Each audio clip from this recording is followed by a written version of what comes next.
कहीं भी ये नहीं आ रहा कि 7 लाख या 10 लाख का जुर्माना।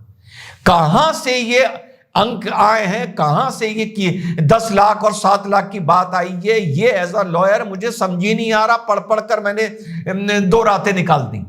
ये कहीं नहीं है, ये सिर्फ अफवाह है। माहौल ऐसा बना दिया गया कि ट्रक वालों के पीछे पढ़कर सरकार कोई कानून बना रही है और हमारे गृह सचिव साहब प्रेस कॉन्फ्रेंस करके इसको क्लियर नहीं कर पाए। चीज को लेके गाड़ियों में दुनिया भर के गैजेट्स लगा दिए गए। हमको तो कम वक्त वो XUV 700 के आधे समझ ही नहीं आते। हम तो कोई बटन नहीं छूते कि कोई कांड ना हो जाए गाड़ी में। ये दबा दो तो पता नहीं क्या हो जाता है उस गाड़ी में, पता नहीं कितने सेंसर लगे हुए हैं। तो समझ जाएंगे कि वहां पर क्या हमारा रहन सहन है। उस हाथे में सिगरेट पीना भी बिल्कुल प्रोहिबिटेड है। शराब दारू तो कोई दोस्त अगर आया तो असंभव है कि वो उस हाथे के अंदर आके पी ले। तो साथियों, ट्रकर्स के स्ट्राइक से जो भारत में अफरा तफरी मची, इससे आप लोग अवगत होंगे। पेट्रोल पंप पर हाहाकार हो गया, झगड़े होने लगे, ट्रैफिक जैम होने लगे, वगैरह वगैरह, चीजों की कीमतें महंगी होने लगी। कल रात को शुक्र है कि सरकार ने फिलहाल अपने इस फैसले को मौखिक तौर पर, फौरी तौर पर, ये तो नहीं कहेंगे वापस ले लिया है, लेकिन कम से कम रोक दिया है। देखते हैं माननीय अमित शाह जी इस पर क्या बोले थे। अकस्मात करने के बाद वो व्यक्ति स्वयं उसको पुलिस स्टेशन या तो हॉस्पिटल ले जाता है, तो इसके लिए कम सजा का प्रावधान किया है। और हिट एंड रन केस, मरता हुआ छोड़कर कोई भाग जाता है, तो इसके लिए हमने 10 साल की सजा का प्रावधान। अमित शाह जी ने जो बोला, इसका विश्लेषण मैं आपको करके बताऊंगा। रीडिंग बिटवीन द लाइंस के जो अमित शाह जी ने बयान दिया, वहां कहां गलती हो रही थी और बयान में क्या कमी थी। और आइए सुनते हैं माननीय होम सेक्रेटरी केंद्रीय सरकार। न्याय संहिता की धारा 106(2) में 10 साल की सजा तथा जुर्माने के प्रावधान के बारे में वाहन चालकों की चिंता का संज्ञान लिया तथा all India motor transport Congress के प्रतिनिधियों से आज 2 जनवरी 2024 को विस्तृत चर्चा की। सरकार ये बताना चाहती है कि ये नए कानून एवं प्रावधान अभी लागू नहीं हुए हैं।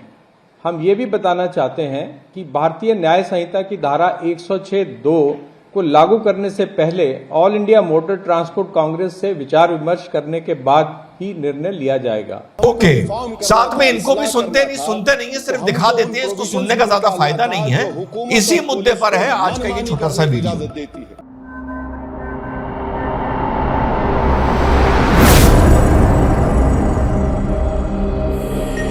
हेलो, नमस्कार, सत श्री अकाल, अस्सलाम वालेकुम। कैसे हैं जनाब? तो माननीय अमित शाह जी ने जो बोला, जो शब्द इस्तेमाल किए, मैं अपने कमेंट्री के साथ आपको सुनाता जा रहा हूं। कोई टक्कर मारकर भागता है, विक्टिम को छोड़कर भागता है। प्रथम दृष्टिया माननीय अमित शाह जी का बयान ये साफ साफ दर्शा रहा है कि अमित शाह जी बतौर गृह मंत्री या कानून ये पहले से मानकर बैठा है कि जो टक्कर या जिसको चोट आई है उसकी गलती नहीं है, गलती उसकी है जिसने टक्कर मारी।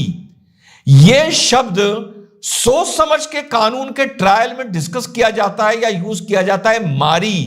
क्या जरूरी है कि एक ट्रक वाला किसी मोटरसाइकिल वाले को टक्कर मारे? क्या जरूरी है ट्रक वाला किसी कार को टक्कर मारे? क्या जरूरी है कार वाला किसी मोटरसाइकिल को या रिक्शा को टक्कर मारे? ये मैटर ऑफ इन्वेस्टिगेशन होते हैं कि वास्तव में टक्कर मारी किसने थी। क्या ये हो ही नहीं सकता कि मोटरसाइकिल वाला जाके ट्रक में टक्कर मारे और खुद मर जाए? तो कानून पूछता है कि यहां पर विक्टिम कौन है। यह है मूल बिंदु जो माननीय गृह मंत्री साहब ने अपने बयान के वक्त पर नहीं सोचा। माननीय गृह मंत्री साहब ने पहले तो बोला जो विक्टिम है, यदि उसे छोड़कर भागता है, पुलिस को नहीं बताता है, जैसा मैंने अपने पहले इस वीडियो में बोला था। यह वीडियो आज से 4-5 दिन पहले का है। उसी टाइम मैं समझ गया था इस मुद्दे पर उस दिन चर्चा नहीं हो रही थी, पर मैं समझ गया था कि यह मुद्दा अभी तिल का ताड़ बनेगा, राई का पहाड़ बनेगा। और मैंने इस वीडियो में यह भी बोला था कि सरकार मानेगी। और साहब ट्रकर स्ट्राइक पर चले गए हैं, लोग उनकी आह में आह मिला रहे हैं। प्रधानमंत्री जी को ज्ञापन भी दिया गया है, 2024 का दबाव है को प्रधानमंत्री मान भी जाए बेचारे। जी हां, मुझे पता था कि जिस नजरिए से मैं इस कानून को देख रहा हूं, ट्रक ड्राइवर्स इस कानून को नहीं देखेंगे, क्योंकि उनको सही तरीके से समझाया नहीं गया है और उनको हवा देने के लिए चुनावी वर्ष में बहुत से लोग तैयार बैठे हैं। वो तो बिना किसी चीज के हवा दे देते हैं। यहां तो मुद्दा है। तो पहली चीज, जिसको चोट लगी है, आप ये नहीं बोल सकते कि वो ही विक्टिम है, पहली चीज। दूसरी चीज जो माने अमित शाह जी ने बोली कि वो टक्कर मार के भागता है और पुलिस को सूचित नहीं करता है, इसी चीज को मैं बोलता हूं। यदि दो वाहनों के बीच में टक्कर होती है, मान लिया उदाहरण के तौर पर एक बड़े वाहन एक छोटे वाहन के तौर पर टक्कर होती है और उसमें से छोटे वाहन वाले को चोट आती है, अभी वो विक्टिम नहीं है, लॉ से विक्टिम नहीं मानता है। और ना ही, मुझे एक बात और कंफ्यूजन है, हर आदमी अब इसको 106/2 बोल रहा है, लेकिन जो हमने इसका पीडीएफ निकाला उसमें ये 104/2 है। पहले ये 104/2 के हिसाब से चल रही थी, अब इसको 106/2 बोला जा रहा है। महामहिम राष्ट्रपति ने 25 दिसंबर को इसको अपना स्वीकृति भी दे दी है। नोटिफिकेशन बस आना बाकी था, जो 26 जनवरी को आना है। अब कुल मिला के आप इस चीज को जो अमित शाह जी ने बोली, जब इस तरह बोलेंगे कि यदि दो वाहनों में टक्कर होती है, एक में किसको चोट आ जाती है, भूल जाइए बड़ा और छोटा, और यदि चालक को वहां रुकने से जान माल का खतरा है, अगर नहीं है तो बेहतर है प्राथमिकता इस बात को दी जाए कि वो चालक तुरंत उसको लेकर अस्पताल भागे, जिससे विवेचना में रुझान या नरमी उसकी तरफ हो। और यदि उसको लगता है जान माल का खतरा है तो वो मौके से वहां से हट सकता है अपनी जान माल की सुरक्षा के लिए, लेकिन जल्दी से जल्दी पास निकटतम थाना या पुलिस को वो सूचना दे, और अगर पुलिस से भी घबरा रहा है तो अगले दिन जाके न्यायालय में सूचना दे कि कल दिनांक फलाना फलाना या परसों दिनांक फलाना फलाना को इस मार्ग पर फलाना फलाना इतने बजे मुझसे एक टक्कर हो गई थी। इसी चीज को विस्तार से समझाना चाहिए था कि मंशा सरकार की क्या है। मंशा सरकार की यह नहीं है कि टक्कर के बाद क्योंकि दूसरे को चोट आई है तू वहां पर रुक, और नहीं रुक रहा तो तू जैसे ही वहां से भागा और तूने पुलिस को इन्फॉर्म नहीं किया तो तुझे 10 साल की सजा हो जाए। और उसको यह समझाना चाहिए था कि अगर तुम वहां से भागना, अगर जान माल की रक्षा के लिए तुम भागना चाहते हो तो भागो, कानून तुम्हारे उस भागने को लेकर कानून तुम्हारे खिलाफ सख्त नहीं होगा, लेकिन जगह छोड़ने के बाद जल्द से जल्द पुलिस को इन्फॉर्म कर दो, और फिर उसके बाद विवेचना में तय ये होगा कि गलती किसकी थी। तो इस तरीके से इस चीज को पेश किया जाना चाहिए था। ये वो देश है कि 106/2 या 104/2, मैं इसमें कंफ्यूज हूं, इसकी परिभाषा में कहीं भी ये नहीं आ रहा कि 7 लाख या 10 लाख का जुर्माना। कहां से ये अंक आए हैं, कहां से ये कि 10 लाख और 7 लाख की बात आई है, ये एज अ लॉयर मुझे समझ ही नहीं आ रहा। पढ़ पढ़कर मैंने 2 रातें निकाल दी। ये कहीं नहीं है, ये सिर्फ अफवाह है। और जब ये अफवाह फैल रही थी और आज से 4 दिन पहले मुझे भी लगा था कि ये मामला तूल पकड़ सकता है, और इसने तूल पकड़ा, और मैंने ये भी कहा था सरकार मानेगी, और सरकार फिलहाल पीछे हटी। तो मेरा ये आर्गुमेंट है, शिकायत है कि हमारे गृह सचिव साहब को भारत सरकार उसी टाइम आके विस्तार से इस कानून को समझाना चाहिए था कि कानून लिखने वाले की मंशा क्या है, मोटिव क्या है। एक ड्राइवर को मौके पर उसकी गाड़ी जलवाना या पिटवाना नहीं है, उसे फंसाना नहीं है। हम खुद कह रहे हैं अगर जान माल का खतरा है तो जगह छोड़ दो, नहीं है खतरा तो रुक जाओ, पर जब छोड़ दो तो पुलिस को इत्तला कर दो।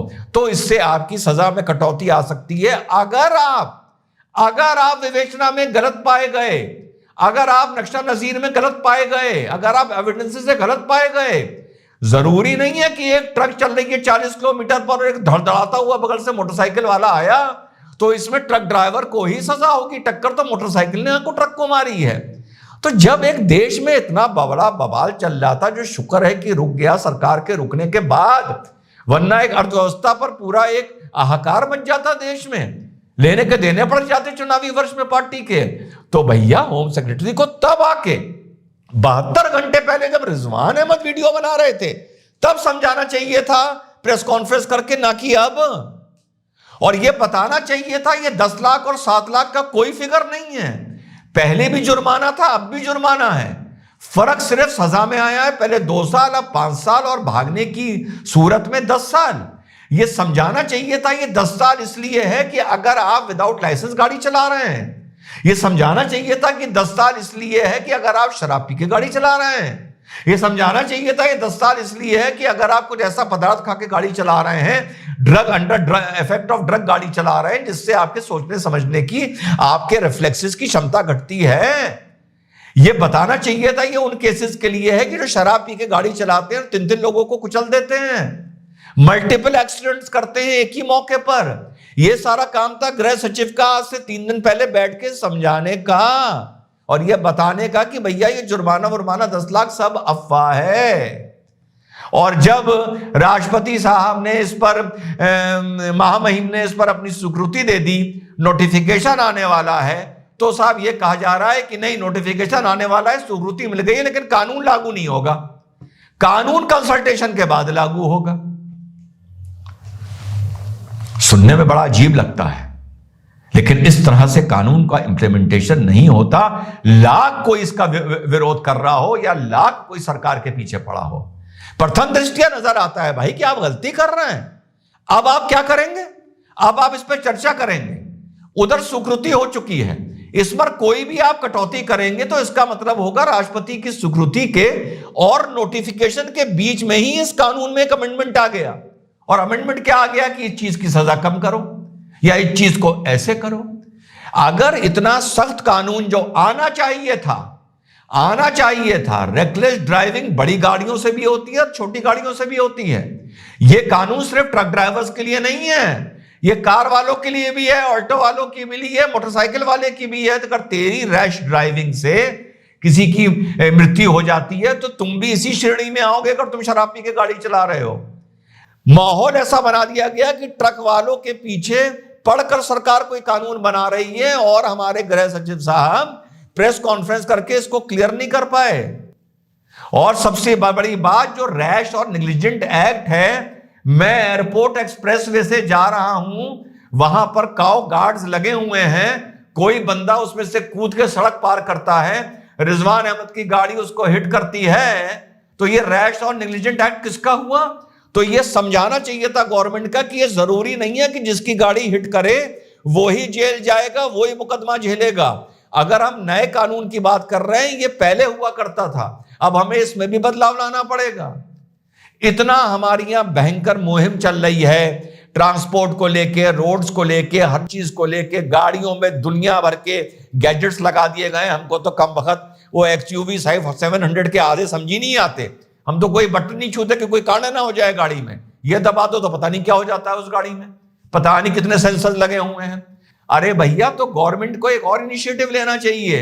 अगर सख्त कानून ला रही है, सख्त कानून के साथ साथ उसके डेटरेंट और उसका प्रोटेक्शन भी साथ चलता है। हर गाड़ी में सरकार ऑर्डर करे कि डैश कैम लगेगा। अरे 2000 का 5000 का जब मास प्रोडक्शन होगा तो 2, 5, 7 हजार का लगेगा। जो आदमी 10 लाख की गाड़ी खरीद रहा है, क्या 10,000 फालतू देकर डैश कैम वाली गाड़ी नहीं खरीदेगा जिसमें डैश कैम लगा हुआ है? दुनिया भर के गैजेट्स आ गए हैं। तो इसका सल्यूशन ये है और ये था कि जैसे ये बात उठनी शुरू हुई थी, मुझे जैसे इंसान को पता चल गया था कि ये मैटर तूल पकड़ेगा बीइंग अ लॉयर, तब आके गृह सचिव को इस चीज को पूरा क्लियर करना चाहिए था कि भैया ये सबके लिए नहीं है, ये अंधा कानून नहीं है। कानून देखेगा कौन सही है और कौन गलत है, जरूरी नहीं कि बड़ी गाड़ी वाला गलत है। और दूसरा, इसका लॉन्ग टर्म प्लान जो इसका है, लॉन्ग टर्म इसका तरीका है, सख्त कानून के साथ सख्त प्रोटेक्शन उस घटना से कि सारे व्हीकल्स में, इवन मोटरसाइकिल्स में ये चीज लग सकती है, डैश कैम होने चाहिए। इससे इस कानून की जो सख्ती है, एक आदमी को कॉन्फिडेंस हो जाएगा कि सख्त कितना हो, अगर मैं गाड़ी ठीक चला रहा हूं तो मैं नहीं फंसूंगा। तो दिस इज द वे कि गवर्नमेंट को इस चीज को टेकअप करना चाहिए था। अब फिर कंफ्यूजन है, जैसा मैंने बताया, अपनी बात खत्म करता हूं। उधर प्रेसिडेंट का असेंट हो चुका है, अब आप कह रहे हैं हम इसको भी इंप्लीमेंट नहीं करेंगे। अब यह बात आ रही है कि 1 साल के अंदर यह कानून इंप्लीमेंट होगा। आई डोंट नो रियली कि गृह सचिव साहब क्या बोलना चाह रहे थे या गवर्नमेंट क्या बोलना चाह रही है। I am my self confused and मैं बड़ी कन्विक्शन से और अथॉरिटी से कह रहा हूं, हम किसी को भी कह सकते हैं कि इस कंफ्यूजन के लिए ये जिम्मेदार है, वो जिम्मेदार है, वो जिम्मेदार है, विपक्ष जिम्मेदार है, लेकिन इस कंफ्यूजन के लिए बड़ी जिम्मेदारी से मैं कह रहा हूं कि सरकार भी जिम्मेदार है। और चलते चलते साथियों, thanks for again to the overwhelming response to mission Bharat. एक सवाल मेरे पास ये आया, जैसे मैंने बताया था कि आप सवाल पूछ सकते हैं कि सब वहां पर आपका कैसा रहन सहन है, क्या है। तो भैया सुनो, वो ऐसी जगह है जहां पर मिशन भारत खुलने से पहले रिजवान अहमद ने सिगरेट, तंबाकू, शराब, even music, Pepsi, packed food आदि तक वहां बैन कर रखा है। वहां पर गर्मियों में एयर कंडीशन नहीं है हमारी यहां, वहां जाड़ों में हमारी यहां ब्लोअर नहीं है। पिन कमेंट जो है उसमें एक मैं लिंक दे रहा हूं, वहां पर मेरी लाइफ कैसी होती है जब मैं फार्म जाता हूं। फार्म हाउस रईसों के होते हैं भैया, वो फार्म वार्म नहीं है। आप लोग वो पूरा वीडियो देखकर आज पिन कमेंट में उसका मैं लिंक डाल रहा हूं, उस वीडियो का आप लोग देखेंगे, आप लोग समझ जाएंगे कि वहां पर क्या हमारा रहन सहन है। उस हाथे में सिगरेट पीना भी बिल्कुल प्रोहिबिटेड है। शराब दारू तो कोई दोस्त अगर आया तो असंभव है कि वो उस हाथे के अंदर आके पी ले। और ये नहीं कि जब बच्चे हैं तब नहीं, बच्चे नहीं हैं तब भी नहीं। वो जगह पवित्र है, वहां की वाइब्स पवित्र हैं, वहां की पॉजिटिविटी है, उसको मैं इन चीजों से डिस्टर्ब नहीं करना चाह रहा था। तो पिन कमेंट में एक लिंक डाल रहा हूं, वो जरूर देख लीजिएगा कि वहां हमारा लाइफस्टाइल क्या है। बड़ा ही साधारण लाइफस्टाइल है। And thank you so much for the support. Paytm हमारा इशू हमारा क्लियर नहीं हो पाया है, तो प्लीज जो भी आप कंट्रीब्यूट करना चाहते हैं डायरेक्टली अकाउंट में कर दीजिए। जैसे ही हमारा क्यूआर एक्टिवेट होता है I will let you know. पर फिर से बता रहा हूं, 4-5 दिन बाद आप लोगों को आंकड़ा बताऊंगा। It is an overwhelming unbelievable response. जय हिंद, वंदे मातरम, खुदा हाफिज।